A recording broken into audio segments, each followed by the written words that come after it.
Yay!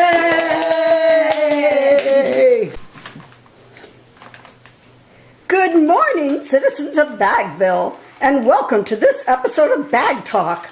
My name is Cindy Lou Kachu, here with my handsome yet dim co-host, Frank Boberson, who is in the field today. Good morning, all. Today we will be discussing the Bill of Rights in action.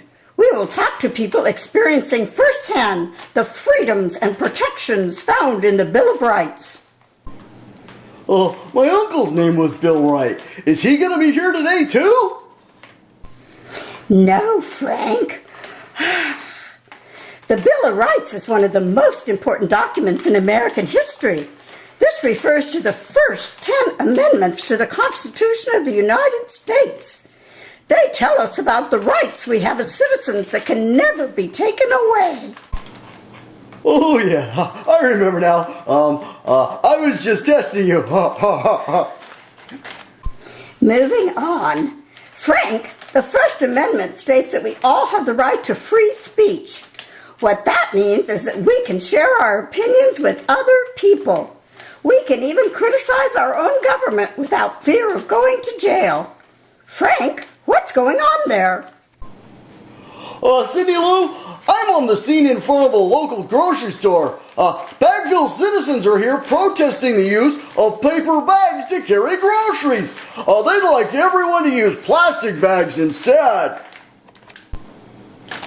I'm glad I have the freedom of speech to tell the world that I protest the use of my family being used to carry your groceries. It's a form of slavery and it must stop.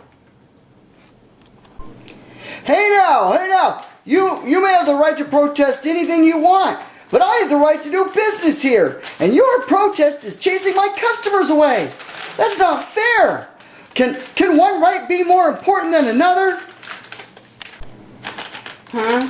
There's nothing listed in the Constitution that says that. I think you're just wrong. Freedom of speech is the most important right.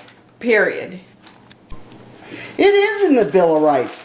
Basically, that means I do keep all my rights, even my rights to do business. So, Cindy, I don't quite understand this freedom of speech thing after all. Is it okay to walk into a movie theater and yell fire just to see the reaction? Well, Frank, you have a good point there. But actually, that is not allowed under the Ninth Amendment either. The Ninth Amendment says that the rights of the people shall not be misinterpreted to deny others their rights. Yelling fire when there isn't one takes away the rights of the people to enjoy their movie without interruption. It also takes away the rights of the owners of the movie theater by frightening away their customers. Like the owner just said, no rights are more important than the others. So, how does the First Amendment and the Ninth Amendment work together? They sound like opposites. Frank, as long as your First Amendment rights are used peacefully, it's fine. But if what you say could harm another, either physically or economically, that's not allowed.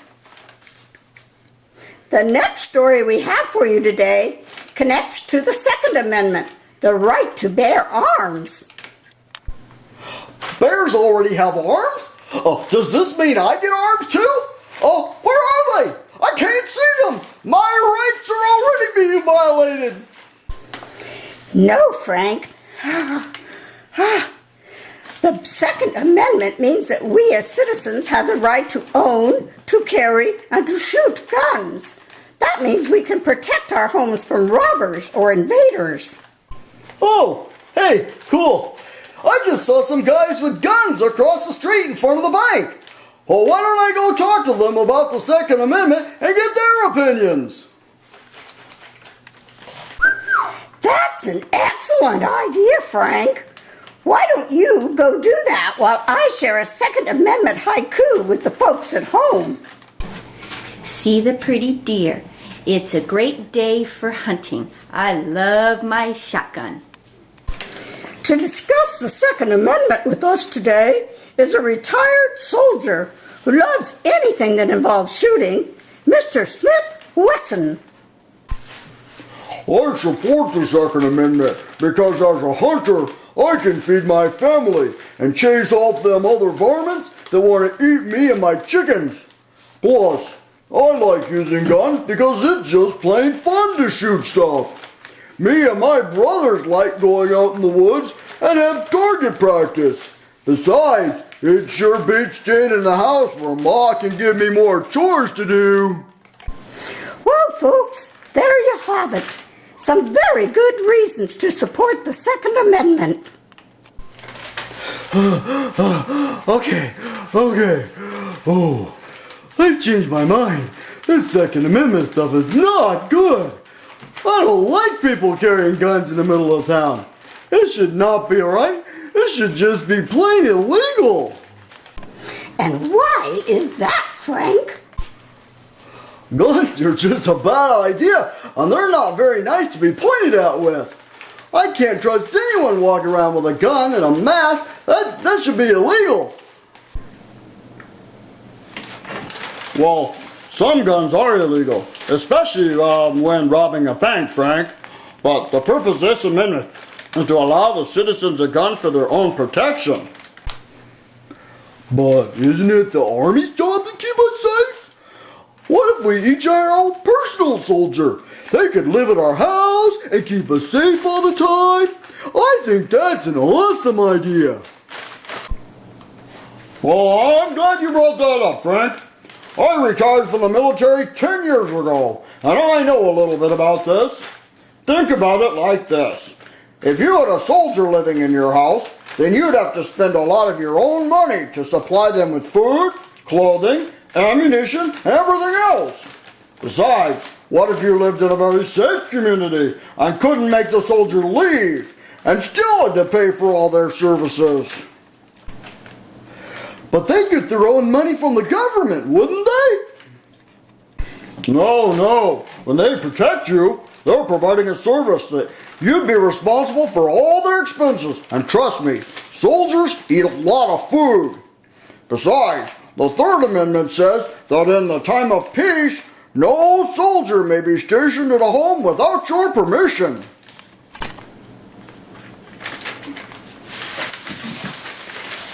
Thank you for that wonderful discussion. I feel that we learned a lot. I am being advised of a breaking news story. We take you now to the local Badville Bank, where Betty Backpack is on the scene. Betty, can you tell us what's happening there? Thank you, Cindy Lou. I'm here at the bank where a terrible thing has just happened. An armed man has just robbed this bank and took the bank teller hostage.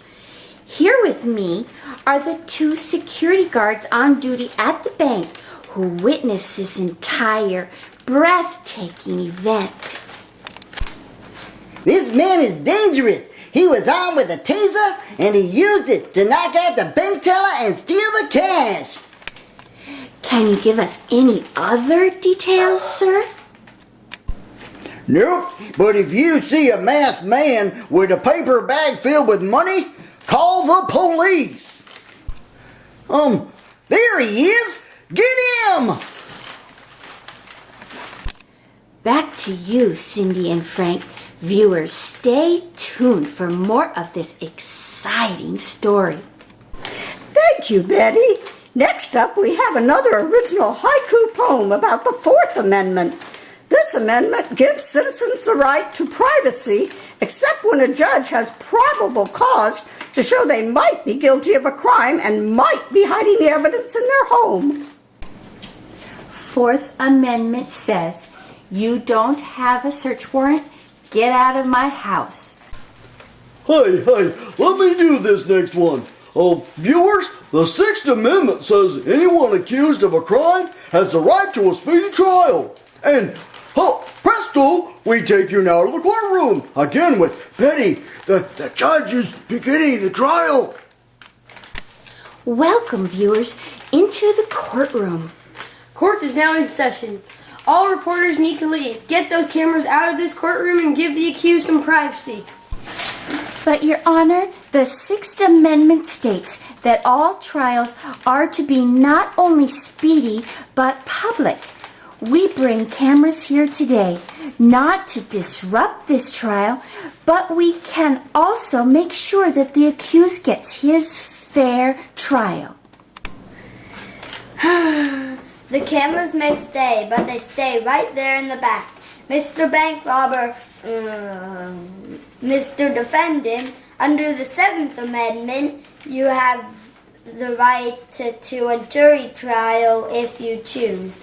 Would you like me to decide your case, or would you like a jury trial of your peers? I's but a humble and uneducated man just trying to pay the bills. I don't want to go to jail. Well, my family's depending on me to bring home all the money. With all due respect, Mr. Judge, I don't want no rich, high-educated college graduates decide my case. I want a jury trial of my peers, people like me who understands the best. Make it so. Mr. Bank Robber, Mr. Defendant, did you rob the First City Bank on Wednesday? Now, I knows I don't have to answer that one. I learned it from watching the TV. I can just say that I plead the fifth, can't I? That is correct. The 5th Amendment states that you do not have to testify against yourself. This court must use the evidence to prove guilt or non-guilt. Well, I've got the evidence of the whole thing caught right here on videotape. We find the defendant guilty of armed robbery and bagnapping. We hereby sentence him to life in prison with no chance of parole. No, stop right there. I cannot allow that. Life in prison isn't the right punishment for this crime. That would be cruel and unusual. The 8th Amendment states that you cannot impose a punishment that is greater than the crime. Well, then we charge him a $1 million fine. That is also covered in the 8th Amendment. You cannot give excessive fines or bail. The punishment must fit the crime to be appropriately lawful. Then we recommend to the court 10 years in jail for all of his crimes. That is acceptable. So be it. Court adjourned. Well, thank you everyone for that whirlwind tour through the Bill of Rights.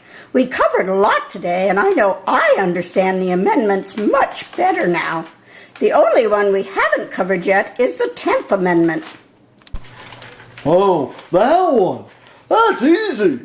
If a duty is not specifically given to the federal government by the Constitution, then it is up to the states to have that duty. I guess that is easy. Well, that's all we have time for today. Bye-bye. Bye-bye, bye-bye.